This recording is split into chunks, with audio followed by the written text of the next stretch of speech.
last week on the 1st of December, I was outside the offices of the Daily Telegraph campaigning for better coverage of Rugby League. We did get some positive outcomes, and I've detailed them below on the written version of the blog. Having had a few days just to mull things over, I must admit I'm more worried now than I was even last week about the future coverage of Rugby League in the media. Let's look at the Daily Telegraph.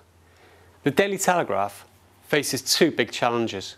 Its advertising revenue is going down and its readership is falling.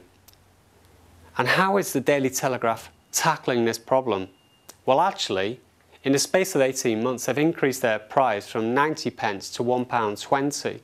So, in a period of austerity, they've actually increased the price of buying their newspaper by over 33%.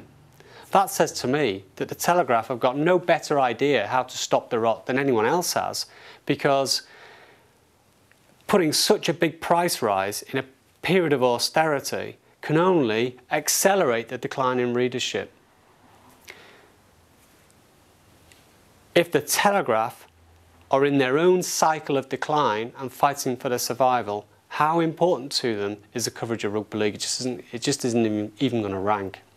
And let's look at Rugby League, and this is happening across all newspapers. So let's have a look at Rugby League. Shortly, no national newspaper will have a full-time Rugby League correspondent. If that sounds bad, well, you may already have figured that one out. But if that sounds bad, it's infinitely worse than that. The sports editors, in fact all editors, but sports editors, are under pressure not to commission freelance work.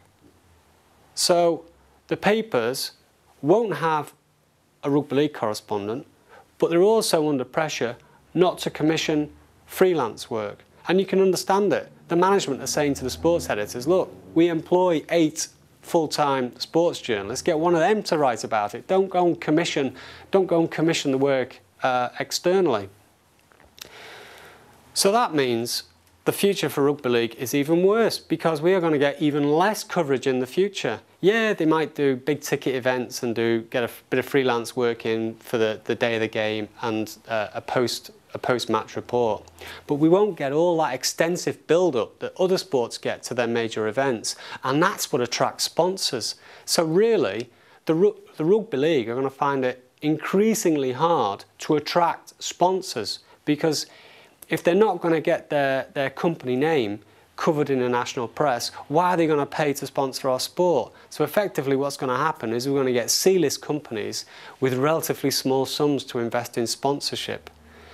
And that hits the sport right across the board. If it gets less revenue, then that means there's less money to invest in grassroots rugby, there's less money to invest in advertising. It means we end up with half-full stadiums for our big ticket events, which again means less money for the sport.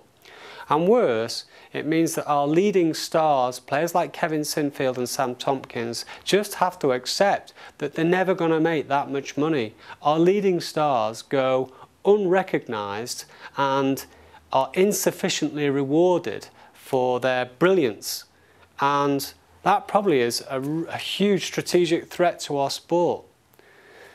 The decline in media coverage will have a profound effect, but I think it's set to get worse. I'm sorry to give you such a gloomy prognosis, and I very much hope I'm wrong, but the tide to me seems absolutely evident, and it's moving in a direction that we don't want. On the plus side, a lot of Rugby League fans have contacted me with support, and there's clearly demand and a willingness amongst a lot of Rugby League fans to try and fight for better coverage for Rugby League. And next week I'll talk about possibly what we can do to improve things.